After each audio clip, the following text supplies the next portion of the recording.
बहुत बहुत समय पहले की बात है। एक घने हरे भरे जंगल में मधुमक्खियों का एक सुंदर सा छत्ता था।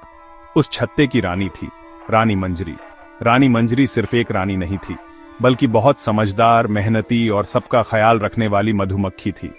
पूरे छत्ते में उसकी बहुत इज्जत थी। छत्ते में सैकड़ों मधुमक्खियां रहती थीं। कोई फूलों से रस लाने जाती, कोई छत्ते की सफाई करती, तो कोई शहद बनाने में मदद करती थी। सब मिलकर खूब मेहनत करती थीं और उनका छत्ता हमेशा चमकता रहता था। एक दिन रानी मंजरी ने देखा कि पास के बाग में फूल कम होते जा रहे हैं। उसे चिंता हुई, अगर ऐसे ही चलता रहा तो हमारे पास शहद बनाने के लिए रस नहीं बचेगा। वो सोच में पड़ गई। रानी मंजरी ने तुरंत सभा बुलाई। सभी मधुमक्खियां आकर इकट्ठा हो गई। रानी ने कहा, हमें कोई नया बाग खोजना होगा जहां ढेरों फूल हों और हम शहद बना सकें। सभी मधुमक्खियां थोड़ी घबराईं। तभी एक छोटी होशियार मधुमक्खी गुंजन आगे आई। उसने बोला, रानी माँ, मैं एक खोजी दल बना सकती हूँ और हम नए फूलों की तलाश में उड़ सकते हैं। रानी मंजरी मुस्कुरा दी और खुश होकर अनुमति दे दी। अगले दिन गुंजन और उसकी टोली निकल पड़ी। वो सब घाटियां पार करती रहीं, नदियां और पहाड़ भी। बहुत दूर जाकर उन्हें एक रंग बिरंगे फूलों से भरी जगह मिली। सूरजमुखी, गुलाब, चमेली, सब कुछ। गुंजन बहुत खुश हुई, यही है हमारी नई जगह।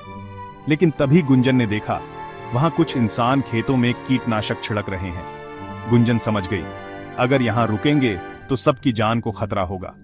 उसने अपनी टोली को इशारा किया और वे वहां से उड़ गईं। फिर उड़ते उड़ते उन्होंने एक दूसरी जगह देखी। एक पहाड़ी इलाका, जंगली फूलों से भरा, एकदम शांत और सुरक्षित। गुंजन ने फौरन फैसला किया, यही होगी हमारी नई मंजिल। गुंजन ने लौटकर सबको खबर सुनाई। रानी मंजरी बहुत खुश हुई। उसने गुंजन को गले लगा लिया और बोली, तुमने बहुत सूझबूझ दिखाई।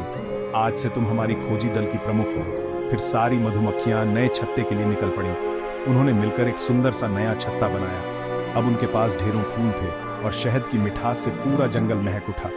तो बच्चों, इस कहानी की सीख है, जब हम सब मिलकर मेहनत करते हैं, एकता और समझदारी दिखाते हैं, तो कोई भी मुश्किल आसान हो जाती है।